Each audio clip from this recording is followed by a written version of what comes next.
आज पार्वती जी पुनः भगवान शंकर से चर्चा कर रहे हैं। धन्यास्मि अनुगृहीतास्मि कृतार्थास्मि जगत प्रभो विच्छिन्नो मेति संदेह ग्रंथिर्भवदनुग्रहात्।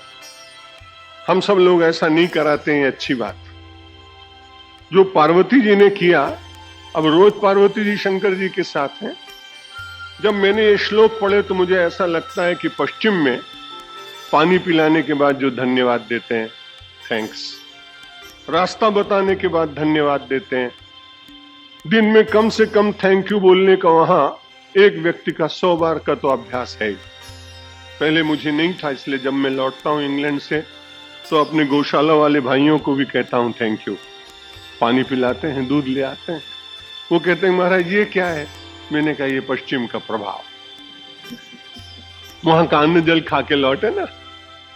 अब जब ये मैंने कल पढ़ी अध्यात्म रामायण, उस दृष्टि से तो मैंने कहा ये थैंक्स गिविंग का काम भी पश्चिम वालों का नहीं है, ये तो हमारी पार्वती जी सिखा के गई।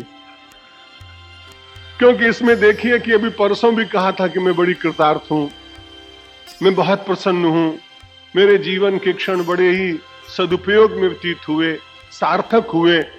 और अभी तो थोड़ी 10-20 श्लोक की चर्चा हुई थी कि इतने में पार्वती जी ने फिर वही शब्द कहा, धन्योस्मि अनुग्रह धन्यास्म्य अनुग्रहीतास्मि। मैं धन्य हूं, धन्या हम। हिंदी पुरुष होता तो कहता धन्यो हम। पार्वती जी कह रहे हैं धन्यास्मि, मैं वास्तव में बहुत ही अपने को आज धन्य अनुभव कर रही हूं। और आपको भी मैं बहुत बहुत प्रणाम कर रही हूं, धन्यवाद दे रही हूं। अनुग्रहीतास्मि, मैं अनुग्रहित हूं। परमात्मा के पवित्र यश को श्रवण करने के बाद व्यक्ति जितना अपने को अनुग्रहित अनुभव करता है, उतना संसार में पदार्थों को प्राप्त करने के बाद नहीं हो सकता। क्योंकि अभी आपने सुना है स्वामी स्वयं प्रकाशानंद जी के द्वारा कि संसार के पदार्थों का सुख तो बड़ा क्षणिक, और कभी कभी तो उनसे इतनी घृणा हो जाती है या भयभीत हो जाता आदमी उन पदार्थों के प्रति जिनके प्रति बड़ी गहरी प्रीति रही हो, उनसे ही कभी उसके मन में ऐसी वितृष्णा जागती है कि उसकी ओर वो देखना नहीं चाहता, उसके संबंध में वो चिंतन नहीं करना चाहता है। जिनको बहुत अधिक मिष्ठान्न प्रिय होता है, भगवान न करे कि उनको कभी डायबिटीज हो जाए, और उस समय मैं जब प्रसाद बांटता हूं तो उस समय उस व्यक्ति के मन में इच्छा तो होती है कि पेड़ा मैं खाऊं, लेकिन फिर जब मैं पेड़ा देने का प्रयत्न करता हूं तो वो भयभीत होता है। जो भी कोई ऐसा हो, क्यों ऐसा होता है? क्योंकि जो वस्तु कल अच्छी लग रही थी वो वस्तु आज इसलिए कि उसमें भय प्रकट हो। संसार की कोई भी वस्तु जो आज प्रिय है उसमें से कल भय प्रकट नहीं हो जाएगा, ऐसा बड़ा संभव ही नहीं। जिनकी बड़ी प्रीति है, साथ साथ बैठे रहे, वर्षों तक एक दूसरे के गुणगान गाते रहे, अहो रूप महोध्वनि कहते रहे, वो रातों रात 3 के 3 निकाल दिए गए। ये कैसी विचित्र बात। आप विचार करिए कि संसार में प्रीति है कहां? अगर आप सत्यवाद भी कहें और किसी व्यक्ति के साथ ऐसा लग रहा हो कि सत्य को स्वीकार करने से अपनी कुर्सी हिल जाएगी, अपनी सत्ता चली जाएगी, अपने अस्तित्व के ऊपर संकट आएगा, तो ये संसार के लोग एक क्षण में मैत्री तोड़ देते हैं। लेकिन परमात्मा को गाली देने वाला रावण रोज परमात्मा के वध करने के लिए षड्यंत्र करने वाला कंस जब भगवान के द्वारा वध को प्राप्त करता है, तब परमात्मा करुणा की वारी बहाकर उसके समस्त पापों का क्षय करके उसे अपना ही लोक प्रदान कर देते। इसलिए संसार के बड़े से बड़े व्यक्ति के साथ संबंध रखने पर भी ये निरंतर याद रखना चाहिए कि संसार के संबंध स्वार्थों पर आधारित। कोई उसे न कह पाता हो, कोई न समझ पाता हो, कोई चुपचाप रह जाता हो, ये सब अलग बात है। लेकिन गहराई से आप विचार करेंगे तो केवल परमात्मा का ही संबंध, अहैतुक संबंध, जिसके पीछे कोई हेतु नहीं, कोई स्वार्थ नहीं। और भगवान ने बड़ी कृपा करके मनुष्य का तन भी अहैतुकी कृपा से दिया। कब हूं कि करी करुणा नर देही कि देत ईश बिनु हेतु स्नेह। परमात्मा बिना हेतु स्नेह करता है। आप विचार भी तो करें कि परमात्मा को आप क्या दे सकें।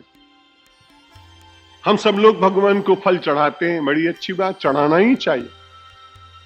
लेकिन यदि आदमी अपने अहंकार को उसमें विचार करके देखे कि मैंने एक डलिया भर के भगवान को फल चढ़ाए और दूसरे क्षण उससे विचार करने का अवसर मिल जाए और विचार करे कि धरती किसकी, बीज किसका, पानी किसकी, प्रकृति किसका, प्रकृति किसकी, संवर्धन किसका, रस किसका, स्वाद किसका, सौंदर्य किसका, जब इन सब प्रश्नों का उत्तर पूछने लगेगा तो कहेगा भगवान का। इसलिए फल चढ़ाए तो मेरे बाप के और तुम्हारे बाप के थोड़ी थे, वो तो भगवान के ही थे जो मैंने उनको चढ़ाए।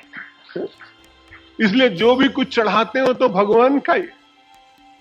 यदि ये विचार बना रहेगा तो चढ़ाते समय भी हमारे मन में तुरंत जो विचार रहेगा कि अनुग्रही तो उसमें परमात्मा तूने मुझे कुछ समर्पित करने का बल दिया, मैं आपके चरणों में बार बार प्रणाम करता हूं, बड़ा अनुग्रहित हूं।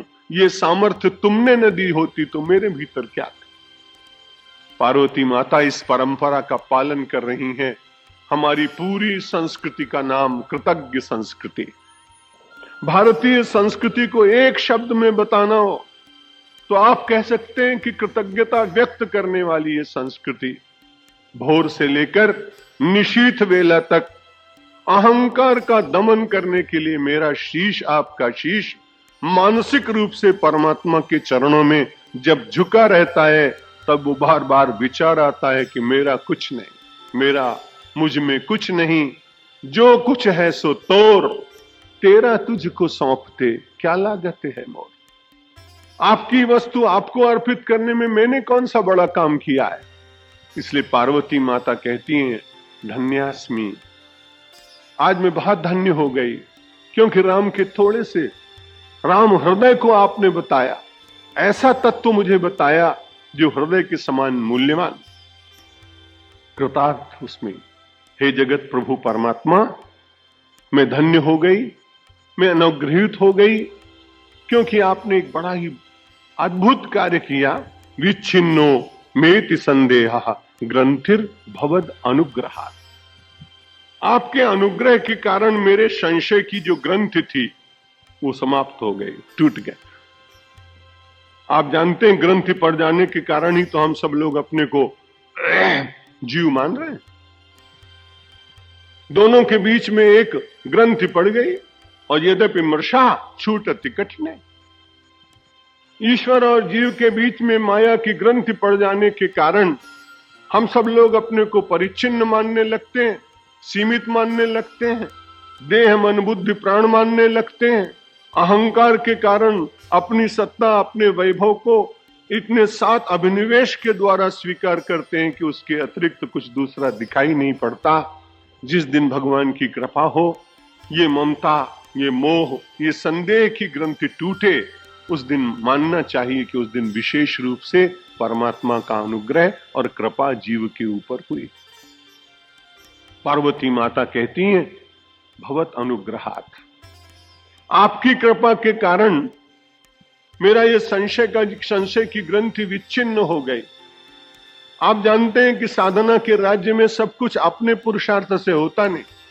कई बार आपने रवि शास्त्री जी से सुना होगा, वाजपेयी जी से सुना होगा कि वास्तव में तो भगवान की कृपा से ही संभव है। यह गुण साधन ते नहीं होई कि तुमरी ही कृपा पाव कोई कोई, तुमरी ही कृपा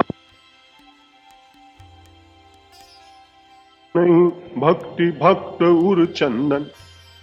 भक्तों के उर को चंदन के समान शीतलता प्रदान करने वाले भगवान। कोई व्यक्ति अपने संशयों का विच्छेद अपने आप कर पाएगा, ये बड़ा कठिन है। या तो गुरु की कृपा हो या इष्टदेव की कृपा हो। इन दो कृपाओं के बिना मानव का संपूर्ण संशय छेद होता ही नहीं। इसलिए आज पार्वती जी भगवान शंकर को परम गुरु के रूप में मानती हैं। वे उनके पति तो हैं ही, लेकिन आध्यात्मिक दृष्टि से वो उनको परम गुरु मानती हैं। इसलिए अपने गुरु, पति रूपी गुरु को प्रणाम करते हुए कहती हैं, आज मैं धन्य हो गई, आज मैं अनुग्रहित हो गई। इसलिए हो गई कि संसार के पदार्थ तो लोग देते हैं, उनसे थोड़ी देर का काम भी चल जाता है, लेकिन बड़ी कृपा आपके अनुग्रह से संदेह ग्रंथि विच्छिन्ना, मेरी जो संदेह की ग्रंथि थी वो टूट गई। और शास्त्र कुछ और दूसरा करता भी नहीं भाई, शास्त्र स्वयं प्रकट होकर आपके सामने कुछ भी नहीं कहते हैं। उपनिषद कहते हैं केवल इतना ही होगा जो पार्वती जी कह रही, विद्यते हृदय ग्रंथि क्षिद्यन्ते सर्व संशय क्षीयन्ते चास्य कर्माणि तस्मिन् दृष्टे परावरे। एक शास्त्र दूसरे शास्त्र का समर्थन करता है। उपनिषद अध्यात्म रामायण के काल से बहुत पहले के ग्रंथ है। भारतीय संस्कृति के मूल रूप से ग्रंथ हैं वेद। वेद कम समझ में आने लगे, भाषा और व्याकरण उसका भिन्न था, इसलिए फिर आए उपनिषद। उपनिषदों की भाषा जरा कठिन लगने लगी, महर्षि वेदव्यास जी ने उनका विस्तार करना प्रारंभ किया। हम सब लोगों के सामने आए 18 स्मृतियां और 18 पुराण। उन्हीं पुराणों में सबसे श्रेष्ठ श्रीमद् भागवत महापुराण। इन सब के आने के साथ में लगता है कि पुराण जो कह रहा है वो अपने किसी पूर्ववर्ती शास्त्र की बात तो कहेगा। इसलिए आज जो पार्वती जी के मुख से निकला कि हमारे जो संदेह की ग्रंथि थी वो विच्छिन्न हो गई, तो मैंने ऐसा लगता है कि उपनिषद काल का ऋषि जब अपने साधक को अरण्य में बिठाकर ब्रह्म ज्ञान का उपदेश कर रहा है, तब वो भी पर्ण कुटीर के सामने बैठकर आनंद पूर्वक कहता है, अरे वाह, आपने जो मुझे ब्रह्म का उपदेश दिया, सारे संसार में सर्वात्म भाव से विश्व को देखने की एक प्रज्ञा दृष्टि दी, मुझे लगता है इससे बढ़कर संसार में कुछ हो नहीं सकता।